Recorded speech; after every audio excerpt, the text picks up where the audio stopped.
Welcome to today's edition of Daytime Dialogues. Today's dialogue is actually in commemoration of a yahrzeit, as well as being sponsored by the Amster and Skidelsky families in memory of Rabbi Victor Amster, Rav Avigdor ben Rav Shaul El Zal, which is most appropriate because Rabbi Amster was the executive director of Mizrahi in Chicago. Today I have the great privilege to speak with the executive vice president of the Religious Zionists of America, Mizrahi, Rabbi Ari Rockoff. It's hard for me to imagine anyone who's connected to the Jewish community who doesn't know Rabbi Rockoff. He worked for 7 years in the Orthodox Union, the founding director of leadership development and strategic partnerships. He was leadership development, the director of leadership development before that time. He was at Yeshiva University, one of the founding members of the team of the Center for the Jewish Future, and he was the lead designer of an extraordinary conference which took place for many years under the leadership of President Richard Joel, known as Champions Gate. He is a graduate of Cy Sims and also has a smicha from Yeshiva University, from REITs, a master's in education from Azrieli, and also an MBA, Master's of Business Administration from Baruch College. He is all of those things and even more. And I'm very, very fortunate to also be able to work with Rabbi Rockoff, because for some of you who may not know, I'm one of the co-presidents of the RZA. So I get to be working for him, even though officially he works for me. And it's a pleasure to have Rabbi Rockoff with us today. Rabbi, thank you for giving us your time. Absolutely. Thank you for that very kind introduction. It's my pleasure. And it really, just to start off with the big question, what is Mizrahi nowadays? What is Mizrahi? So Mizrahi, of course, has a long history. And Chicago, the Chicago community, I thought you would include the Torah Mission Wayukola that you and I partnered on. I'll have to add that to my bio. So that's how we met. We will get to that conversation. We will get to that. Okay. As we're talking, I'm having this flashback to all the times we met through YU and OU. So Mizrahi America was founded in the early 1900s, really parallel to the Mizrahi movement founded by Rabbi Reines in 1902. And for millennia, our community, the Jewish community, aspired to live in the state of Israel, dreamed of that day.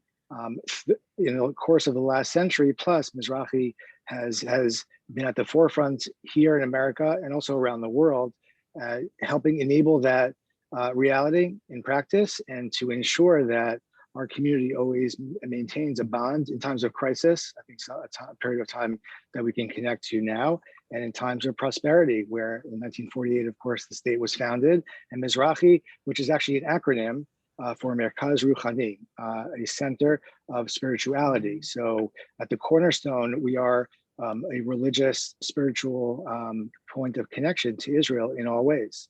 So, but let's talk today. I grew up in Bnei Akiva. Many people grew up and know from Bnei Akiva. Rabbi Rockoff, your video just went off for a second. Many of us grew up. We know about Mizrahi of then. We know about Rabbi Meir Bar Ilan. We know about all of those things. Today, 2021. What is Mizrahi? I think that's really a terrific question, because I think Mizrahi is a movement.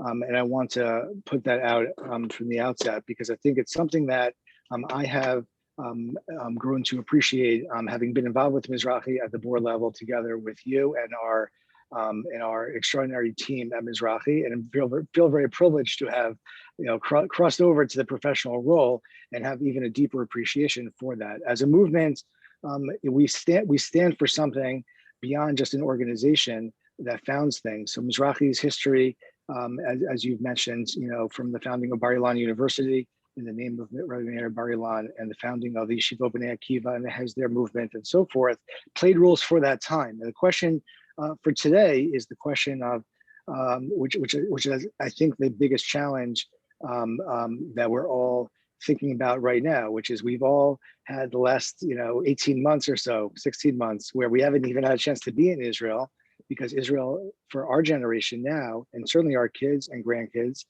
is something that we almost take for granted, that we can come and go. Some from Israel commute back and forth. Some of us go back and forth to visit, and we're very fortunate for that. But I think for 2021, I would say the challenges of our movement, in a post-COVID world, is to make sure that we do not take that for granted. We do not. I apologize for my screen going blank. I have to figure out how the call waiting seems to interrupt. I apologize. We have to ensure that that we don't take that for granted, and we have to come up. I like to call it the Mizrahi moment. We have to come up with and identify some of the next challenges in a thriving Israel, in Israel that is the startup nation, Israel that's the vaccination nation that has led the world in the conversation, in a strong Israel that has really, that's economically strong in all areas. And I think that's our unique challenge. And it's a great challenge. It's a challenge of success. And what happens now is how we is going to think. I think it's going to challenge us even in a more unique way, because when there's a crisis, it's very obvious. Israel needs money. Israel needs, the narrative of Mizrahi has always been, we're here to provide the need of the day. And the question now is, how has that bond and bridge shifted? And I think we have to recalibrate that. And I think that's one of the big challenges we have, which I embrace. And I think in 6 months since I've started, that's certainly something I am very cognizant of, paying attention to, listening a lot. And hopefully now post-COVID, we'll be able to travel and listen more. But the challenge is, how do we now take that same mission of creating that Merkaz Ruchani, that connection, and making sure that our kids in schools, in shuls, campuses are engaged fully, immersed in the issues, and embracing Israel's success and vitality and advancing it to the next stage. So you have programs already in place on campuses and for college students. Yes. What do they want? What do you think the college students are looking for that would engage them in a religious Zionist message? So I think what we're hearing a lot about, and I think that's really one of our great challenges and opportunities, is to engage on the campus and to engage our next generation. The vitality of any movement is to ensure its future through youth. I think we've had a lot of focus on the low ta'ases, from almost from a standpoint of being maybe defensive, saying this is what we have to say to the Palestinian movement on campus. This is what we need to say. And we've had that kind of approach, which is of course important. I think part of what people are looking for is really a connection to the ideology of religious Zionism, to the ideology of what we stand for. And I think that that's an area that I think is a gap. And certainly in our schools, we all, there's tremendous efforts. I know Rabbi Mitenki in Ida Crown and in the communities that you lead in Kins. It's a cornerstone, and Chicago, I think, is an outlier in the country, really. I could see that from having been in many communities around North America and the world, is a model that others look to, and you have led that with distinction. But I think for many of our students now who take it for granted, as I said, the ideology is not informed by a great depth of knowledge. There's a lot of experience in Israel, a lot of exposure through family, and that certainly is one way to perpetuate values. But I think we need to advance our students' knowledge, and I think that's an area that's lacking, and an area that we're going to be investing a lot in. So it's teaching the next generation about why Israel and what Israel, and what kind of efforts have already started? So we're actually just in the process now of launching an effort with actually a grassroots movement of high school students, which is kind of neat because the students themselves are self-educating. That's certainly not something we could take for granted, but I think the experiences of the last 2 months have brought a whole new conversation, especially in the social media realm, where I don't know about you, Rabbi Tanki, but I haven't met anyone yet who's an expert in social media. I believe that that's an oxymoron. Expertise in TikTok is for sure, that the case. But our students are, and we have started to engage at a grassroots level. Students at the high school level, most of them are seniors actually going to Israel for the year, and we're actually doing a succession process now with 11th graders. There are about 30 yeshivot that are participating, and so we call it we're going to be calling it the halomode fellowship. and we'll be formally announcing that over the summer. These are going to be self-selected students who will also be involved, hopefully, in APAC and stand with us and many other worthy projects. As a movement, we encourage that as many opportunities that people can engage with that fits their interests, their passions, their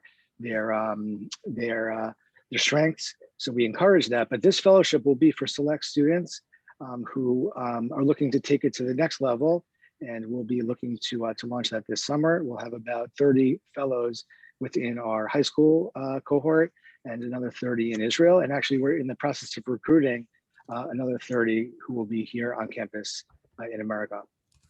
Wow. And you're coming obviously from two of the great centrist orthodox institutions before you walked into the Mizrahi, from Yeshiva University and then from the OU. And in both of those areas, you were dealing with leadership development. One was lay leadership development, and the other was leadership development within professional staffs. What Yes. do you think, as a centrist Orthodox community, what do you think is our, what we should we be working on today? What are the things we should be concerned about and working on? So you're saying through the religious Zionist realm, or you're saying just in terms of other? The world, all of our institutions together. So I think the sum of our parts don't add up. I call it the fallacy of, I call it the organization nation fallacy. There's a lot of acronyms, even within different domains, and they're all, and I put ourselves in there too. We, Mizrahi, RZA, the Religious Zionists of America. I believe, Rabbi Tenke, you might know more of the history, but I believe Religious Zionists of America was the name that Rav Soloveitchik attributed to the organization in the 50s, to distinguish it from the secular Zionist movements of the time. So Alpol HaMizrahi, Religious Zionists of America. So we too have an acronym, and I love acronyms. And sometimes the acronym becomes the KINS. The acronyms become defining, and that's how we refer to things. But I think that we have too much of a connection and affiliation to the labels and logos that we operate with, and we're not looking. And again, I'll put myself in the same in the guilty party, that we're not looking side to side and looking broadly at who our partners are, and we're not the sum of our parts are not greater. And I think that is something that perhaps the earlier generations who founded the organizations, and the further you get from the founding period, the harder it is to sustain that. And I think that's something I can point to sort of as a general rule, and something I'm trying to practice what I preach in terms of Mizrahi, RZA, being very open-minded to partnering all across the board to those who have expertise, whether it's in Hasbara or whether it's in anything for that matter. If someone has an expertise in it and we can benefit from that, I want to know about that. If we can offer expertise, we want to offer that. And being much broader than the organization, instead of staying in the lane and building a great organization. I don't want to be judged as a Jewish community in 100 years time and 200 years time saying we build great, well-run organizations. I hope it's organizations that made an impact, that were that fulfill their mission, of course, but that were broader than that. So that would be sort of one observation. The other is, I think, like all things, they say kids these days, the millennials, ... I think that the calling of our generation now, especially at the high school level, and I'm sure beyond, I have a 10-year-old and a 20-year-old. So even within that realm, and a few in between, even within that realm, I see a total difference in terms of immersion in social media. My oldest daughter, when she was born in 2000, I remind her sometimes I didn't have a cell phone. She can't even get her head around that. But for my 10-year-olds, it's much more native and intuitive. And I think that that's going to be something that we need to figure out, because this is the means and the vehicle through which this generation is native to. So when we talk about rallies and buses, and those of us who grew up through the Soviet Jewry era, I think that's like a typewriter for our students, and I think that's something that we need to grapple with and I think empower. So I would say it's those two things: is broadening our organization to be more than just the acronym that it stands for, and making sure that we're enabling the talents and skills of our youth and our community in general, because we don't know TikTok, but they do. And so we shouldn't be scared of it. I wouldn't want my kids to have TikTok, but I know they know what it is because I could tell. So I think that's just one extreme example, but I think it's very telling because people are successful when they do what they're good at. And so I think that's going to be two areas that we really should be focusing on as a community moving forward. So in terms of creating those alliances, one of the things you accomplished of great success was the Orthodox Israel Coalition, the OIC, which helped direct the votes from the religious Zionist, centrist, modern Orthodox communities in the most recent Zionist elections. And we saw one of the greatest returns. We see the emergence or the reemergence of religious Zionist voices in the World Zionist Congress, and also positions that are being taken.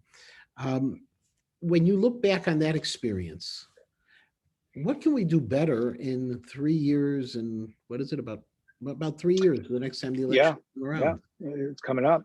So first of all, I think it's a great example. I appreciate that. I would take very little credit for that. I was a part of that. But I think that's a great example of organizations individually, collectively coming around and not just doing it for a stationary in a moment, but really leveraging each other and the organizations. At that time, I was at the OU working in my capacity as a board member and volunteer. But each organization tapped into its own network. So the B'nai Akiva and Moshavot tapped into theirs. Amit had a very, very strong network. Rage was a newcomer, let's say as an example. Rage is the Russian American Jewish experience. 1 in 4 Jews in New York City are Russian. As of 10 years ago, it might even be more now. I don't know the national statistics. Israelis in America, we know those numbers, over 1 million. So number one, I wanted to reflect on that point because I think that Rabbi Mutenki is a great example of what I was referring to in terms of organizations that even compete with each other, perhaps in terms of market share and otherwise, can galvanize around values that they share. In this case, religious Zionism. What was my thoughts about the results? I think people like to be successful, and what's the saying? Victory has many fathers. And vice versa. So I think it's pretty remarkable, without being political, it's pretty remarkable that the head of Kakal, JNF in Israel, is headed by an Ish HaMizrahi. The head of the education department is headed by the Ish HaMizrahi. 100 Morim Shlichim coming next year will be under the auspices of Mizrahi. It's transformative. What can I say? It's probably even more than I realize. And the Prime Minister of Israel has a Mizrahi religious Zionist connection. The president of KJ, who grew up in our communities. And so I think one thing that I've been thinking a lot about is, what an extraordinary message for our kids in our community. The future prime ministers and leaders of Israel here in diaspora and in Israel are sitting right in our schools, right in our classrooms. And that's a pretty empowering notion. I don't think, 50 years ago, 100 years ago, it was a dream. That's why we call it the Cholmim Fellowship. It was a dream. It was impossible to think of a day that would be, and here we are. Well, one of the challenges, of course, is sometimes with our own successes, we don't think about what the next steps will be. We don't imagine that we'll have this or that, and you kind of get a little nervous. There are people, for example, today who are very concerned about having a president of the state of Israel whose grandfather was the chief rabbi, even though the president himself is not identified as a member of the Dati community, having the prime minister who is a proud member of the Dati community, the next head of the Jewish agency being a Dati person as well. And how are they going to work by maintaining core values, not diluting things? Sometimes when you have insiders coming out and working together with others, they try to work very hard on the other side as opposed to guarding their own, because they want to be inclusive. They want to work this. Do you have any idea of how Mizrahi is trying to navigate both the sense of pride and also at the same moment the sense of possession, I guess we could call it? It's such a great question. I'm glad you're asking it. I think that's going to be really the challenge of our generation. which is, I don't think over history, Jewish history, Vihisha Amda is, is a mode, or perhaps I'll use a different analogy. The David and Goliath, the youngest fair son of seven, facing the giant Goliath is the image that we're sort of used to. It's the image that we hear a lot about and talk a lot about in our stories, in our Seder. David Hamelach, the King David, the Jewish people leading with pride and leading with dignity and leading with strong armies is, I think, is something new. It's new, and it's something that we have not had great success in. Al tiftach peh, but we have not had such great success in the period of our past. And I think that we have to own that. And I think we need to understand with leadership comes responsibility, and we need to be talking about that. And it's something that I'm mentioning now, but also will admit that I think I'm concerned about that. I'm concerned about that balance of pride, vayishman yeshurun vayevat. When we have success, then we sometimes forget how it used to be on the other side. Anti-Semitism was on the rise before COVID. I remember distinctly someone getting beaten up on Hanukkah 2019, December 2019. And it was the Pittsburgh shooting, of course, Poway shooting. I think that we have to be very, very careful and very modest in terms of how we embrace our leadership. I also want to make one other comment. Religious Zionists of America, I think of it, I think we need to be religious. We need to be reaching out to those who are religious about their Zionism. We must be, the Mizrahi way has always been, Rav Kook's legacy was this. We need to be thinking outside. We have to be making sure that we're reaching out, beyond those who are traditionally religious Zionists and Orthodox in practice, as we might call it, modern Orthodox, centrist Orthodox. So the fact that there are representations of that in Israel in its own uniqueness, I think here as well. What are we doing to reach out to bring people in?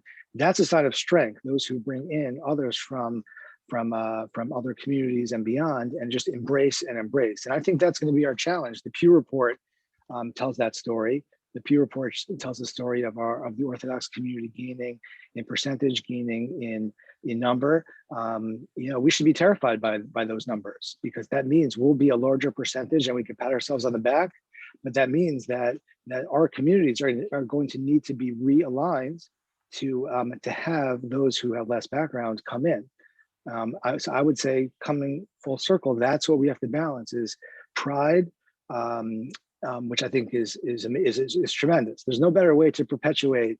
I'll use the Cubs analogy. I'm a Red Sox, but Theo Epstein fan. That's what the Cubs way was all about. That's what being part of something that's successful is all about. People want to be on the winning team, but it can't be to the exclusion, and then it becomes elitist. So I fear that. Yeah, I may have shared with you probably 20, 25 years ago, the first time I was at a Zionist Congress, I had the mazel of sitting next to Yosef Burg, the late Dr. Burg, who was the Mizrahi. I didn't sit next to him. I was sitting, and there was a seat open, and all of a sudden he sat down, and we got to schmooze. And I had him in a schmooze for about a half hour, 45 minutes. And Dr. Berg told me, said the one thing about Mizrahi is that Mizrahi has always built bridges.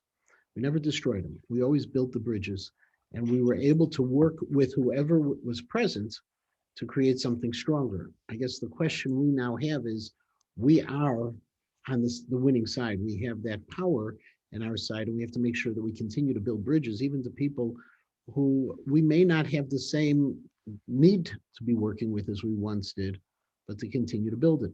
It's a real challenge that we have in our community of how to be open and yet still preserve our own identities. I do want to switch before we end this, because we're getting close to the end. I have to tell people a fun story about Rabbi Rockoff, which he mentioned earlier. In Chicago, we began the Kolel Torah Mitzion, and then about a dozen years ago, a little bit more, we actually created a hybrid together with the Yeshiva University's program, and it became the YU Torah Mitzion Kolel. Rabbi Rockoff was the one who was assigned from the Center for the Jewish Future to help make that happen. So the fact that we have a Kolel in our city is also to the credit of Rabbi Rockoff, Yeshiva University, Rabbi Brander, President Joel, and so many other people.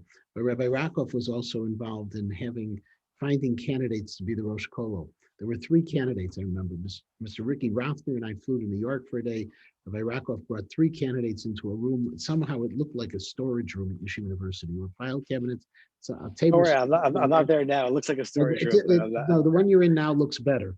But all of a sudden, he brought in this young candidate. The third candidate was a young candidate with a kippah sruga, came in with a jacket, with a shirt and tie, and made a wonderful impression. We knew he was going to be the person. He was introduced to us as Reuven Brand. I only found out later that Rabbi Rockoff hadn't told him fully what he was walking into, and that he wasn't prepared for an interview. And so therefore, the wonderful shirt and tie he was wearing, the shirt was his, but the tie was Rabbi Rockoff's, which we didn't notice that he was missing one. But you get the credit for so much that's happened in our community in Chicago and around the world. And now you get the opportunity to work with the Mizrahi. Starting those bulkheads, they have the Kola we have here. There's still one in Toronto as well. And then obviously all the things that are happening on the East Coast in New York, Yeshiva University is one sample of how you take something central and move it out. Mizrahi has a chapter, very active chapter under Rabbi Jerry Eisenberg here in Chicago. It has a chapter in Los Angeles as well.